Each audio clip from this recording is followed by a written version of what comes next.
Onyankopon nhihye kunini a ejina Kristo so. Abusiafo na wotwe akọ apro asan abeto yembio kwata mu nyinara. Ye no ahye efisofo nwoma adusua no ase last week ene ade ne di kan no ade abro sa na otwimu no ye pese ye no hwe ne toso emie enu no atifi asem no ose Onyankopon nhihye kunini a ejina Kristo so.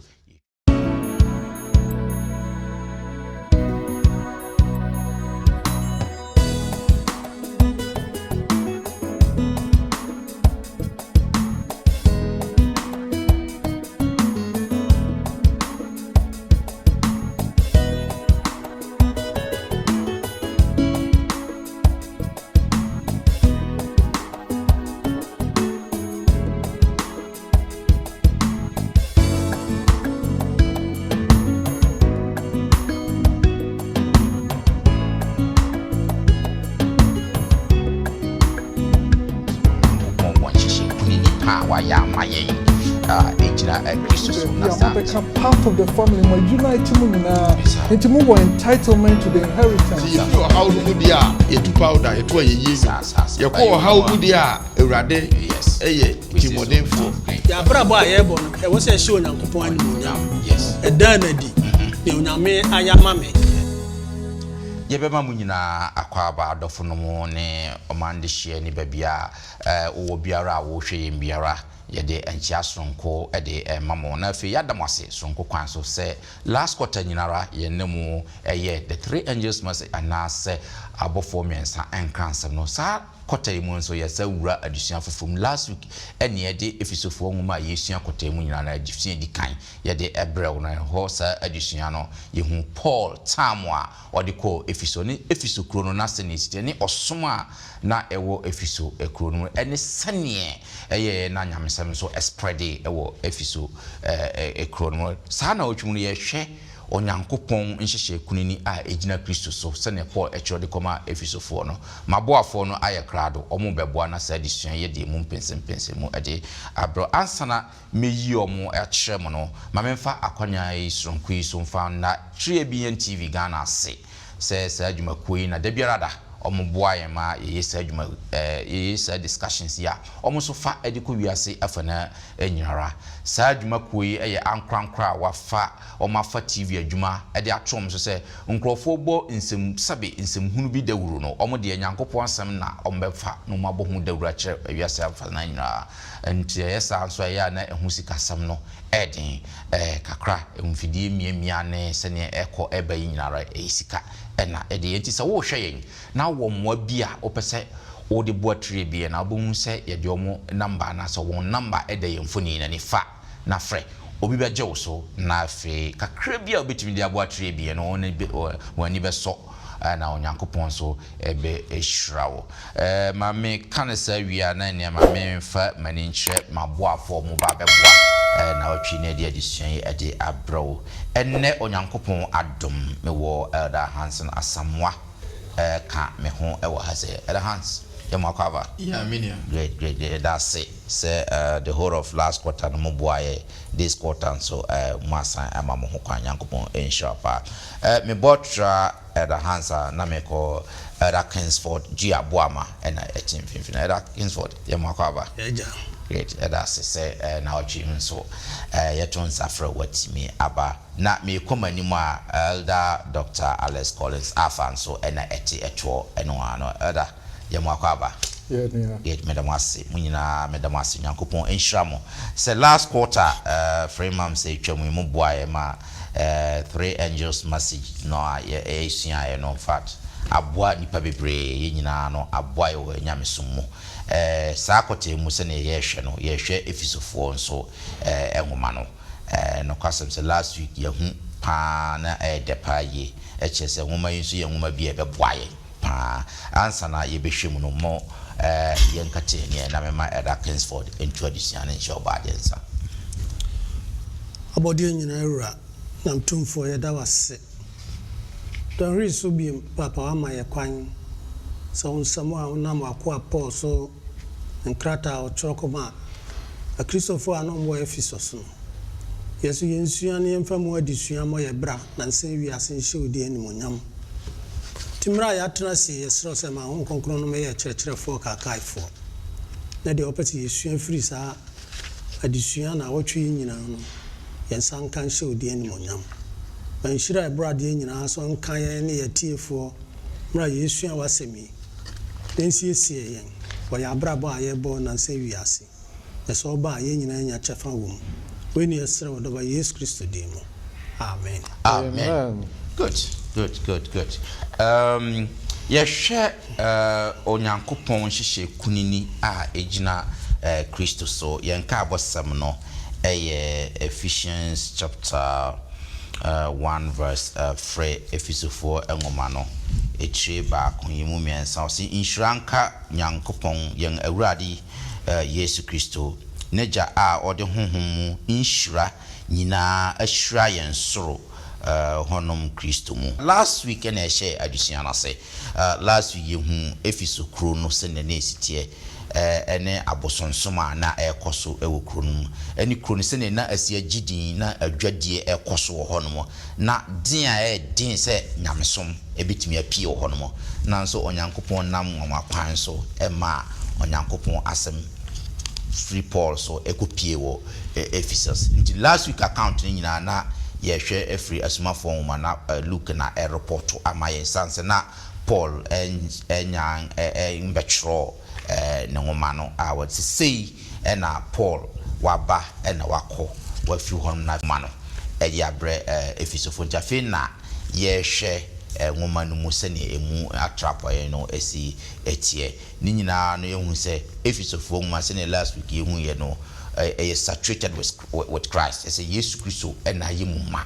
This is the book Paul and share that and say or address one particular issue, but then or can about Jesus Christo to me and what do want to Jesus Christo so one so faso dia a wall and prim any yachina great and also abe a future a day amaye and the kind and share topic and as a dia what their mind say what power yen na wagye yen atumu nso ewo Kristo mu ewo sene adisia no ede emaye ne sene Paul kotrokoma Efiso efo no yede akenkan sem bi ebetoto ho ye hwe Ephesians chapter ye hwe baako anamienu babia wodi odi nnem nsem bi edidi adwuma epaye ose ye hwe Ephesians chapter 1 verse 3 and 20 Efisofo ngoma no etire baako miensa eni aduenu no na afi yaba behwe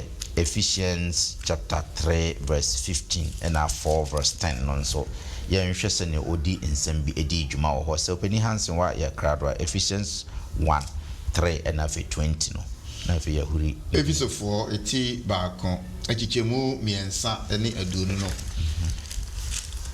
o say Inshranka onyankopon yen ewurade Yesu Kristo eja ode honhom mu inhyira nyina ehyira yen soro honom Kristo mu verse 20 no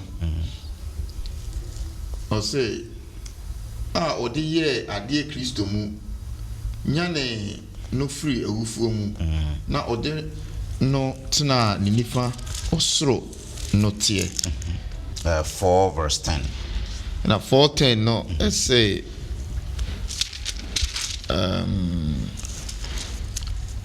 o say dia usaneye noara ne dia oforoye nso tra osoro nyina so na wahye noma nyina ma wahye noma nyina ma no amen nti osoro honom no ena ye pese ye hwe phrase no anase asemfua na kasa sini bi na o kan wo honom se osoro honom no ena ye pese ye hu se o kase osoro honom na o pese o kyerese anase mfoni ben ne o pese utwatwere especially se wo hwe se ne yesi kan wo enka abosem no mu ankasa na se o inshranka onyankopon yen ewurade Yesu Kristo neja a ode honhom mu nhyira nyina ahyira yen soro honom Kristo mu.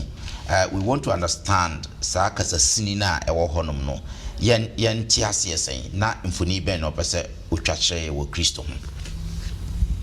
Yo, that's me. See, I share na kenkan semi ya. Efisofo mu mai treba ko ncheche mu miensa no a. Paul da onyame ase onhyira ne adom a ode adom akristofo anase na chifo mo apa wom.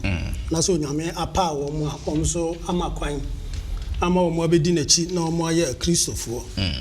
The sanhyira yi na Paul otwe ya adwen asisu se sanhyira yi a efiri onyankopɔn ni nyinaa no ɛwɔ soro. Adenti no okasa efiri se Kristo Yesu wabewu yesie no wanyane na okosoro a wote agane nsa nifa so. That's right. Na nam se Kristo Yesu awu amaye ni agina di no nti. Ba bia Kristo wo no wose saa mere no odi nhyira ne adom na adom yen a yeso ye gya chefa ekọ Kristo nchen. That's right. It is okasa osuru mu anase heavenly places no. No ka bia onyankopɔn ene Kristo wa samre nam se Kristofo ayaji na di no ne hihye ya wo ye wo Kristo Yesu mu se ye nyankwa e wo Kristo mu ni moja de hye no mti na be pepa ye mbone na afi wa wo ye foforo wo no munte e ma ya kwama ma ye so ye nya ye de chefa timiko onyame anim e wo soro soro hine bia onyame wo di no ho na Paul o twe ya adwen adi asiso nti nyese ebia osoro hine se sky na mom o de symbolic a kire bia onyame wo sa Kristo wo okay na nam so obewu e de age ye nkwa nti yeso ye nya kwama etena onyankopon anim e wo soro ho yo medase pa se eda watimi awai e hono mo animu e de amaye nti e chia adofo nyina na elder dia wo kan ye nia ibia yebetimi ede aka ho ana yebetimi adidi so afiri mu ne se enye kwa se Paul o yusu osoro honom se osoro se ne okan no keke enti the use of heavenly places no I think say in the whole Bible no in the New Testament in Ephesians hankwan will use that word in the heavenly places. What that means, Paul the reality of the existence of God. Say the nkrofo they don't even believe it. Nkrofo almost say heaven on earth. Say ebia utukwan free Ghana Bible chiri ha ba bia. Now we drew in heaven. Now we didn't know how much can be brave, but nipa no minim the notion now they cannot. And then now how to sign a help. And the being again say the concept of heaven and a heavenly place and I say baby I can also no just a theoretical concept to be a say udi de was as so our heaven any maybe it is a real place. It is all trachoma Hebrew for no.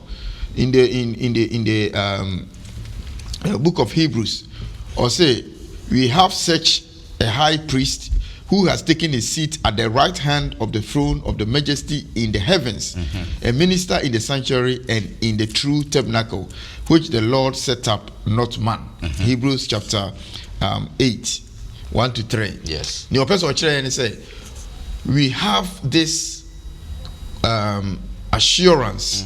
Ekire say onyame bi wo ba bi a wote osoro na Yesu Kristo wo ho a eye real place owo ho a emre bi ba obeba be fa yen kura eden akoho enti ma obi na da say osoro bi ni ba bi. And that is why in the book of Ephesians Paul uses the heavens and the heavenly places and I said the heaven no e de kire ana osoro no e de kire na niji awo ene the awrehemu a owo se nyankopon ene ne ba Yesu Kristo omo wo baabi ayefre ho osoro ayese se yagidi great. Yeah, mefa bin kan the elder saka ho say beti ase pa moma yem put in the context of Ephesofo no state na no mo wom once last week this year no kire ma ehu the entire ma the book of Ephesus by I who say Ephesus na ewo baabi the goddess of Diana and some ho a big place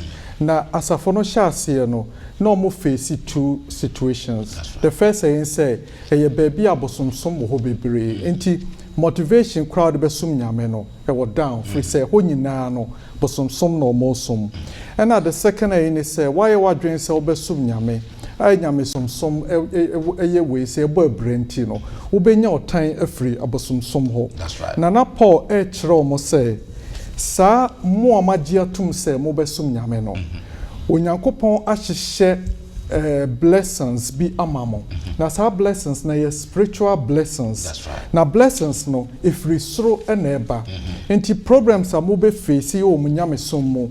Either say ma basemtuo na eba anase enam se ma power se mo be sum nyame nti omo som Diana ebe so be time no. Sa entokwa no mo be hu wasase so. But the rare fight no is fought in the spiritual realm. Okay. Esoro ho ene ye kosa ntokwa no. Na mon rest assure mon kama kuma ntumu yem. Fisa santokwa no si ho a onyankopon asiesie niema ebeboa mo mama wene. Na sa benefit no munya ewo Awurade Yesu Kristo mo. Great. Me da se pa ye hwe nhihye kunini a onyankopon ahyehye a ni nyina no ejina Kristo eso ne ye hu se ne Paul na otwe efisofo no adwene asi osoro nhira a ewo ho edema omu despite challenges via omu be face wo asasi so ye toaso na yako ye nimu a na fe ye hwe oje a ne boarding na fe bonifafri a edoso no was a costly redemption na fe lavish forgiveness no ye kan Ephesians chapter 2 ho a verse 1 and 2 no a said ye yaka no mfitiase no ye hwe Ephesus a tibia na enipa no etim no te se nkoasum yeah bone nkoasum na se yeko abakosem so mienu se akwa ho na afi ewoso onya oje a ewose yekoto yes but yen oto a Paul ka ho asemi redemption from sin. All right. But Ephesians for the end redemption from slavery because slave to sin. Yeah. And a Christo person nyame person obeji ama Christo abewu ede ne moja no abede abetoye. Yes sir. Di eno no kan ho asem say onyankopon ede ne moja no na say Christo de ne moja no abetoye am yanya fahudie afri obonimu. Obai fahudie na say ode ebone so ache. Di redemption and forgiveness is goes together. Okay. They are liberated. Liberated now ya say every nkwasum body sumu a ewo mu no. Ti samre no Paul ma efficiency no ati ase say enam say Nyankopon ashira wom from heavenly place. Na fe omu ati Onyankopon asem no. Onyankopon aye de waje wom. Wa redeem wom. Afisa body nkwasum. Great. Mefa kranka the elders aka ho. Paul amadusiane eye dekra. One say Paul or take you from the omotiasie from the no now more matiasie. Na sene empinfo a church mu kama no. During those times we are kwa ewo baby. Now we master na titil. Now we how more. So be who na wasem ye no mobile. The obetuma ne say obetuma beto free sa wo master no ho. Na se nipa no towa na wabeye nipa wa to no de. Alright. Enti ono so betuma so nsa obeka so bia na wonko asum a wusun wo tete mato. Nanso so maso wonsa me de ukofie na wato aso akoye akobiem. Wo ho. But the Paul kire say ba sane benefit sa achade yenya ewo awurade mu efa yenkwagye ho na ya na ye bone ne ye de ho ye ton ye pe emobronsam nanso Jesus ba obetoye no enye so otoye wie no osade ekoye nkoa wo otoye wie ye na watua ka awie no we were wondering whether or the ebedi nachi no osade akoye nkoa no se da bi medem bone nyina chemo masama ma forgive mu na de Paul kire ne say enkwagye enya de cheap enkwagye eyade a ekoso Awurade Yesu Kristo no ankasa ba enti se ye chesa asem ya yenkwagye na yenya na esi ekuramu yi kwan ye befa so ye bedi yenkwagye ni no se ye bebo abrabo papa fi se wo de nkwagye etoto fomo a na wo pa kire se sa deɛ Yesu Kristo bɛyɛ yɛ ɛde gye wo nkwa no ɛnyɛ adeɛ a wobu sɛ ɛsombo. Great. Me da se pa no kwasem se mo biebie mu de amaye mpa ma megye se yɛtiefo nso yɛ nya emu enkyase. Afi de yɛntwe na yɛnhwɛ sene afi na adusua no ɔde yɛ ɔmayen topic no caption na nkasa no God's grand Christ-centered plan no onyankopɔn hyehyɛ kunini a egina Kristo so no. Yɛnhwɛ Ephesians chapter 1:9 and afi 10 no. Ephesians chapter 1:9 and 10. Yen show nyankopon hyehyɛ a na ɔwɔ. Episode 40 ba ko nche mu nkron ene edu no. Na ɔma yehunu ne pɛ ehuntasɛm. Sɛdeɛ n'ani so a ɔbɔ ne tirim no teɛ. A ɔde hwɛ bere a awie duro no afisiesie a obeka nnoma nyinaa abomu bio dia ɛwɔ soro ne dia ɛwɔ asase so onumu. Amen. So I can cancel no call. God did what he had purposed and made known to us the secret plan he had already decided to complete by means of Christ. This plan, which God will complete when the time is right, is to bring all creation together, everything in heaven and on earth, with Christ as head. Amen. Dear now, Paul, a person what share our hasi. Mfoni be no chacha yen wahi.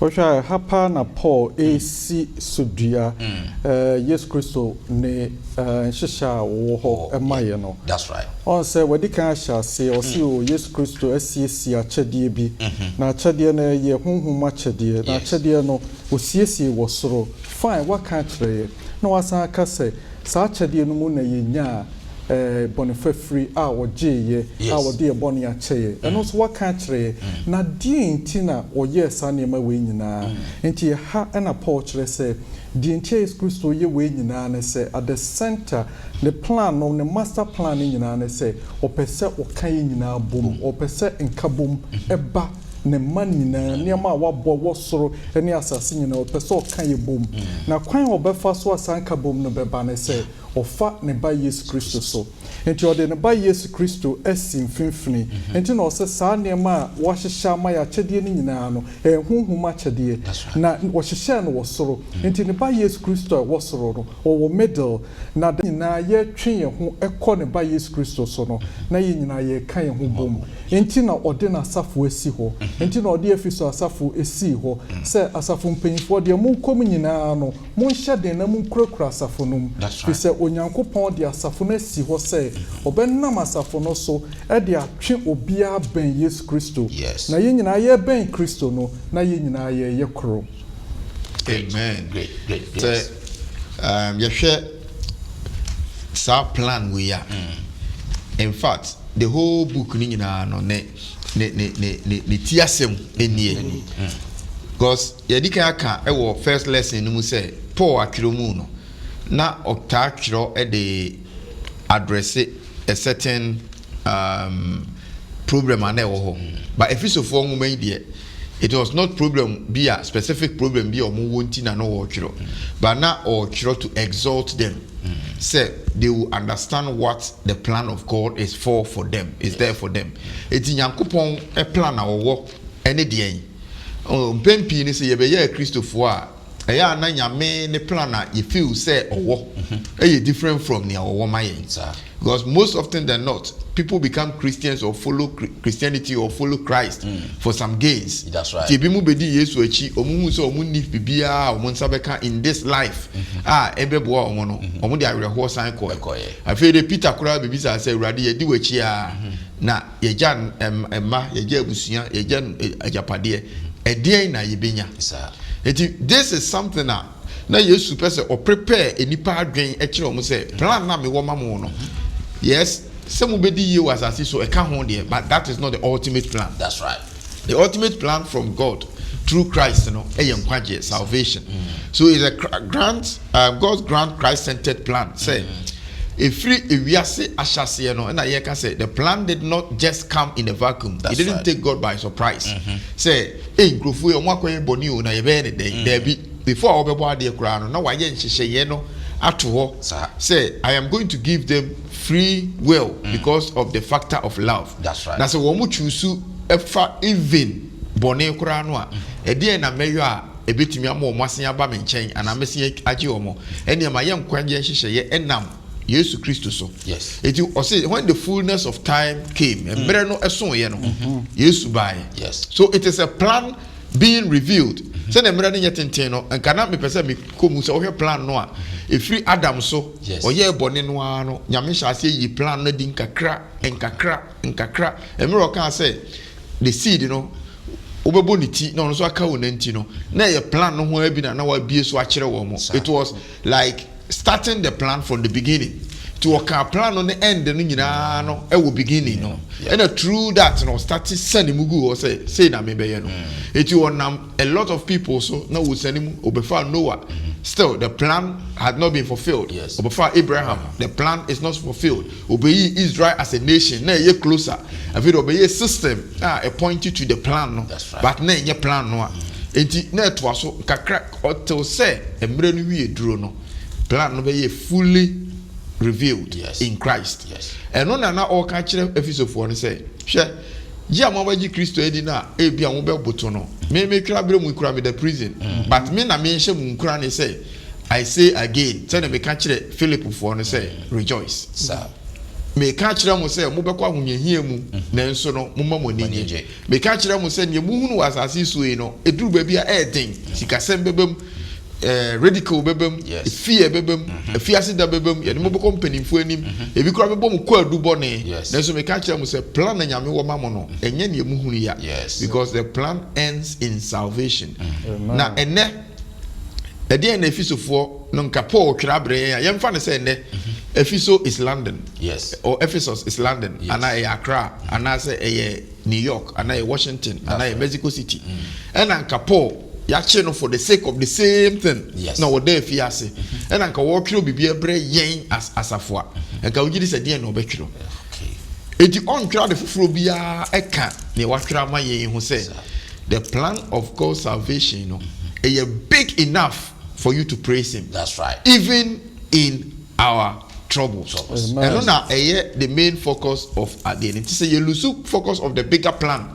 Na de bia ye hwe say me ho akire me piska ko school me nya me daika me suku me djuma me yesi na ye hwe the immediate plan no we will lose focus of the bigger picture. But the bigger picture is yenkwaje. Great. We don't deserve it, but also what they are mine through Christ. Great. Amen. Me da say opening Hansen sene what tobo na wa baba ehono mu amaye yentu aso na afi yenhwe se ye tenase ayeyi mu wo anunya mu no sene ode ma yeni kan enhwe Ephesians chapter 1 verse 11 and 12. Ephesians chapter 1 verse 11 and 12 na afi ewia ya hwe chapter 1 na 14 and afi 18 ne dia toto ho yenhwe sene afutu ode ma Ephesians 4 eti baako chichemu du baako ani du mienu no ono amu na waye yen adidifo nso se de oye noma nyina ne pe agina tuo so no bo ni trim hihye to ho no se yen a yen anida Kristo so kane no meye animunyam ayeye. Amen. Verse 14 no 14 no and verse 14 and 18 eni yen apeja dienya nso hye no aso mo ano asie oje a obeje won a ode won aye ne de ama nanimunyam aye yie. Amen. And verse 18 no say na mwate ase na mohunu ne frɛ anidaso no ne na pejade animunyam ahunya wo ahotefo no mu. Amen. Great. It is also I can cancel ya kind for 11 now say all 1:11 all things are done according to God's plan and decision, and God chose us to be his own people in union with Christ because of his own purpose, based on what he had decided from the very beginning. Then Osha 12 now said, let us then, who are the first to hope in Christ, praise God's glory. Then 14 Rebecca said, the Spirit is the guarantee that we shall receive what God has promised his people, and this assures us that God will give complete freedom to those who are his. Let us pray. Let us praise his glory. Then over 18 now if Rebecca said, I ask that your minds may be opened to see his light, so that you will know what is the hope to which he has called you, how rich are the wonderful blessings he promised his people. Amen. Yehwe akenkan sem we adentina hwe sama Paul kan yo edientina o hwe se e wose yetena se anije mu ni animonyam mu. Said the additional ye de yi. Na yefrase an Paul ama yehunu se onyankopon edi ni nhira ama asafo no. That's right. Efri osoro na waka be siso ase samiri no wato yen abodin wato yen free ye boni mu. Yes. De boniface so ama yen ena oda na di ne nhihye ya owo manema. Lese onyankopon wo san nhihye nyinara ede ma yen ya to kwa be so na wasa mi no mi no ye trase ema no. Yes. And on the question Paul ebusa efisofo ana so ka kire wo. If you say onyankopon ato yenya na ya be ye onyankopon dia. Yeah. That is sabi wo opani bi wo fie na waye ne well. Okay. So di na japade ama wo. Wo hu bibi wo mu ti a wo de sa japade no ama wo.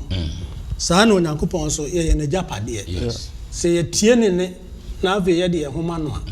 Wo se ye ne japade e wo Kristo mu. That's right. Na yesu yenya japade free Kristo ho efise ode nkwaje no ama yen. That's right. Se hwe Exodus 19:5 a unze mra Mose ko je nyankopon emransam nyankopon ka kire Mose se sambeye city na mo adi min hihye iso a you become a treasured nation. That's right. Boye nipa sononko saa so na samre Paul etwe Christians are more Ephesus no mo adwen asiso efisa onyankopon na age yen e Kristo Yesu wu a obewudi je yen nti yen yenya achade afri onyankopon ho. That's right. Ana ya be ye onyankopon so achade ano e wose ye tiase yi. Yes.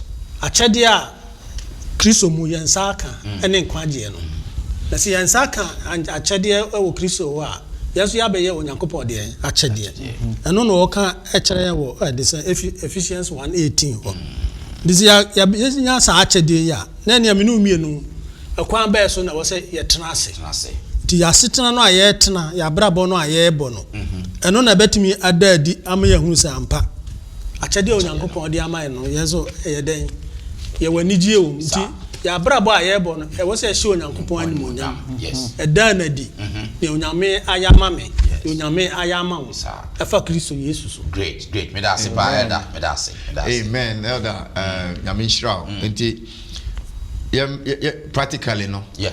You must say, what does that look like? Say, actually, you see, say, oh, na send your car well as me, and now say, you don't deserve it. Na obehwa na ya boldin be a radio so, and now say, oh, na ya fro, se be a brahana bibibi esiwa. We be kura na we yamshisho, we go dra.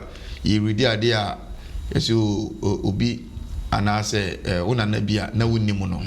But oye anywhere or no, we jaw £100,000, and I be 1 million Ghana cedis, or the account where on the amount. Thank you. Now we know what will happen to you.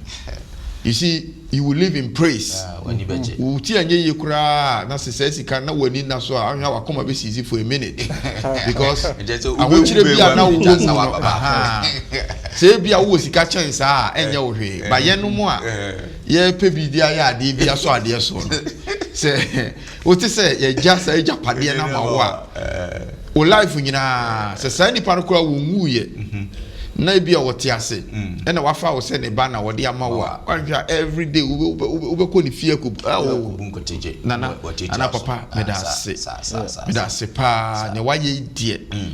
In other words, we have to live in response to Christ. That's right.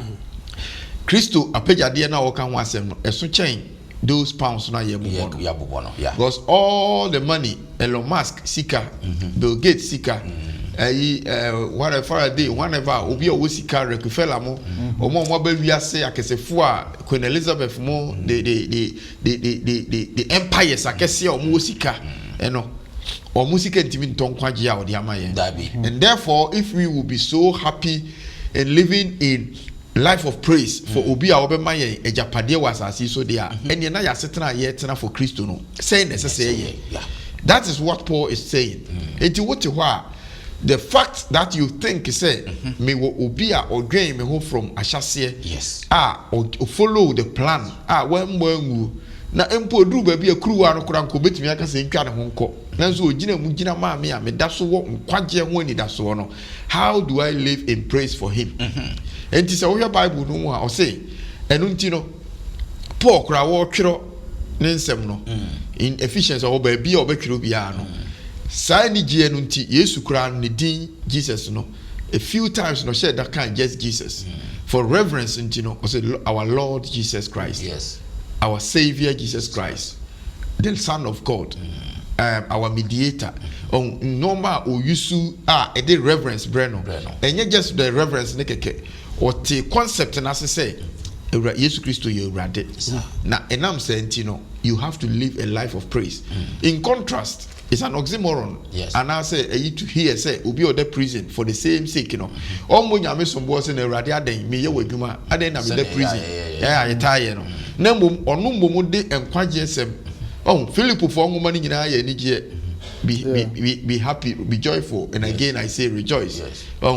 Philippians 4:4. Yes. Osima wani nye urade mu a engoda bompaya wo mre ho ye urade ya bribia. Nipa no so the prison. Eti he understood the concept of nkwaje no far more than how we no musisia no. But ye the opposite. Yes. See if you how no mu dia ye tu powder ye to ye yenyo. Ye ko how mu dia urade yes. Timodem for. But if you always live in the life of praise to God, ebema wo how no kra no I diminished. God bonsa no de ba se obebubu no waboto na wo wira aho na de ba no onya wo sa dia say we achieve the purpose. But oba ye no o ka je say hey o ne wo ye ni nyina no me purpose ne say Yesu ageme a obo say na fi o hu ba bi on famfa na wa life na be adansi die rather than abubu die. Yo me da sepa that's why ya de wacheche mu pa ama atwasumo great yen share na fe yen fansori yen adisia no so de awie no ye pese ye hwe honhom kronkron no nso ano de ne aginamudie no or see the Holy Spirit zeal and down payment. Ye che no so my or the ye ko Ephesians chapter 1:13 no and 14 no se ne di kan akan no Paul kan assembly ewo ho no briefly yen hwe ne ewo ho ne the Ephesians 1:13 no and 14 no Ephesians 40 ba ko nchemudu miensa ne du 9 no o se ono mu na mo nso motie no kurasem a ene mo nkwaje ho asempa no na ono mu na mogidi ye no nso wode bohye no honhom kronkron a ene yen agepade nso hye no aso mo ano asie oje a obeje won a wode won aye ne de ama nanimonyam aye yie. Amen. I think so that's the or lay down some steps be abasem kakraya okay and you also became God's people when you heard the true message, the good news that brought you salvation. You believe in Christ and God put his stamp of ownership on you by giving you the Holy Spirit he had promised. The Spirit is the guarantee that we shall receive what God has promised his people, and he assures us that God will give complete freedom to those who are his. Let us pray. Let us praise his glory. Amen. Amen. That's or masters be a honomo. A dear na Paul pese or train what has he. Your mini Bismarck. Adiciano yet day. Yeah. Once Adiciano Shasiano or say na boninti ye enqua Emma Bonnie. And I use Christo buy no bet toy. Yes. Na use Christo toy and one son for young Koyan Quabiamo. Or toy no sisse say the ammonium quabium. Yeah. Na my yamo mumma. And now what tray ne big plan no say there was so and say free nkuamu e dey abaye part of the family. Now because of that entity you were entitlement to inheritance. That's right. Na inheritance no why you will. Now say abribia say ye will a nipa no tia say why you will no. Will no eba ade waka say wubenya no unya abra nipa no eni ho. That's the time I execute will no. Na dey na be kire say will na ya ye no. Ubitum do ho so. That's right. The other who beto no say, Ubon say will na say a year valid. Enti baby a year will be a solicitor or year will not in seal a siso. Say, Nyajiti will you move. And your paper be kekenia trotro near my gusu. You seal was so. Enti seal no etre say to me dear our will no. That's right. Na no nti utim de ho to so unya guarantee. And no and I ready Yesu Christo etre say me do ma fasa steps in na say my yim wa free some young kwab slaves to son. Ama ma bedru baby ama become part of the family my unite mu nyina. Enti mu were entitlement to the inheritance. That's right. Na the be ma guarantee say me a ready Yesu Christo na me de sa guarantee na ma me na me de sa abortion inheritance na ma no eye me ho konkron. That's right. No enti all kono ka say me kwa me de me ma ho konkron na abamo so. Yes. As to ho konkron no bom so ye hu ye. Almost started brabo a chere say they were looking forward to inheritance of salvation. That's right. Enti once e benya sa ho konkron no e secure that promise or the amaye no na some be guarantee amaye. Great. Me da say dog me da say. Enti obi asem o kan or say the work of the Holy Spirit can never be overemphasized. Yes. Konkron adwuma ne de o ntimi nka mani mieda. You can never overemphasize it. If we say send your doc actually no without the seal it is just a paper. But seal no why or say the 4:30 no kan ho Ephesians 4:30 no pese me de no so. Yes. Or say me ba 30 no or say na mon wo hu kronkron onyankopon hu kronkron a wode no asomo ano ama oje da no were. Sir. It was we repeating verse 14 no we repeating 4:30 ho no. Say ni ono ye de no ya wo de wa hye nensa me metie say anka Yesu ko ye no e na oja ya say ya yemfa yeti enwu bobobo na ye ntwen se ne obeba nka sa bire bia ye nte ha ko bon sama boye gu bebi ba okoye no soma ne ho kronkron no say wo mra na ono emesili everything up ti meme nkwaje no amenya no has been sealed perfectly. That's right. By the Holy Spirit. Na ono a wo seali ye no say ho ne were a ye de na hye wo ma oje da no a e de be na yebenya afiri mu na kwan be ne ye fa so a ho ne were no kwa ye fa so a ho ne were ne say me ye well ma o enya well keke we bia ye ka well no ana me che wade bi ye very expensive. Yeah. Na wani anso ade kro no na ne ayede na ma o say ade no kra me de ama wo no eye so too expensive ana so expensive nti me mpese wankasa kra no woni hu nim de masoma obi efrimi ame nchen a obekire wo kwan a faso yusu na oba ye no o kire wo say ade no yusu ni say ya o si no say na me pese me yusu no ana say ade no nya wo fa enya wo fa bi me nya wo papa a kire wo say ade na sombuo me gura ana say se ne yede ma wo no enya ade a yede toto fam o si o me de efam milk ehwie gu fam nti atade na ne bo eden no a ya hye da yi hu person say omra mega de ensili ma wo no why atade no e de popa milk e wo fam a what do you think will happen? Yes. Na analogy ya me nyina no fi say far fetched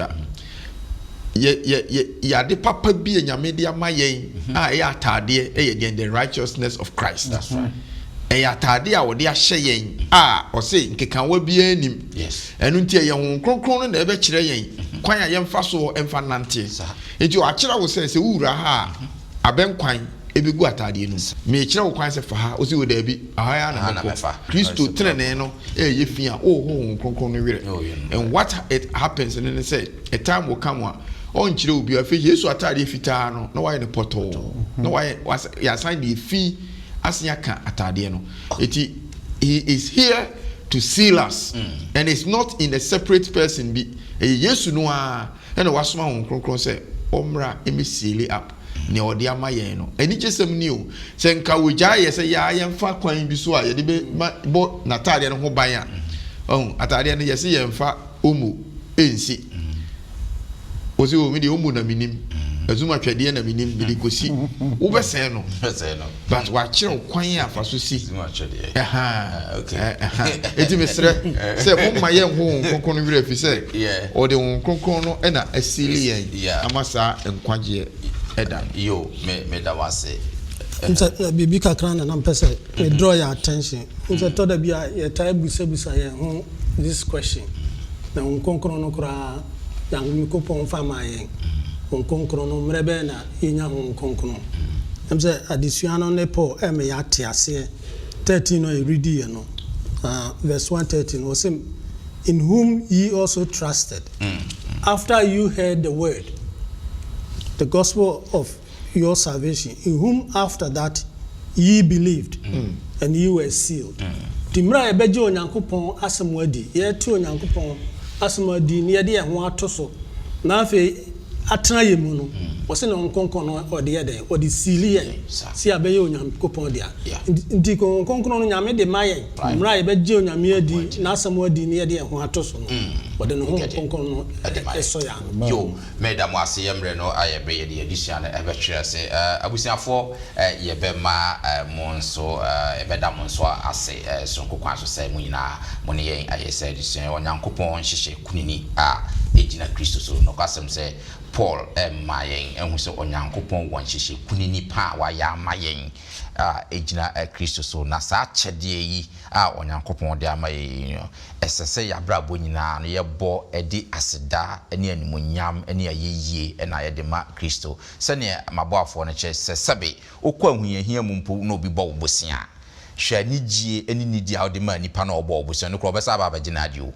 at the end no krampo no wanhwe kura na wantwia obesa krampo ne wanya asem hwe si ne Yesu Kristo hwe asene Paul e describe sene nhyehyɛ ya nyankopon ayama me ne umienu ye deserve enye se obefa ya free enko asum sade ya konko mu ofa ye ne waseti free na kyese ye de ya no ne praises ne abrabo ne praises de eni kwanse nka etoto na sekra na fe ya hye no animonyam ya tontom nyankopon eno na Paul na okache efisofo a ye nso ende ekomai next week ye de etoso emiensa no nso ebe bro no kwasem se ne etoso miensa no nso no ye the power, the power of the exalted Jesus Christ. Yes, Christo na wa mano so no tumi a owo na next week and also Paul e ba church yemo onyankopon insha say ne wo ayesa edition katoni na mema Dr. Insha edition so emaye na mema me mompae yera yose da wase e wa edition ade amaye ye ni age bebre ye edition a wa ma ye ni age wa ma ye ani gie free say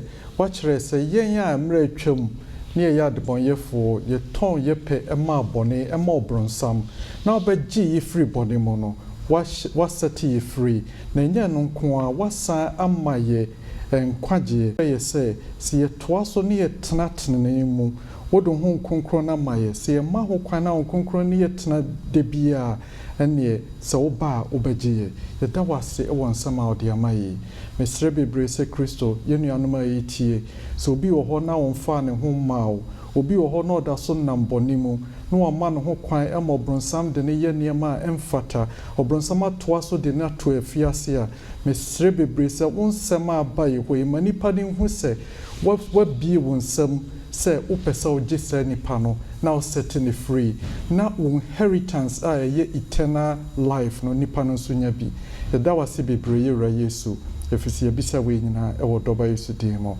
Amen. Amen.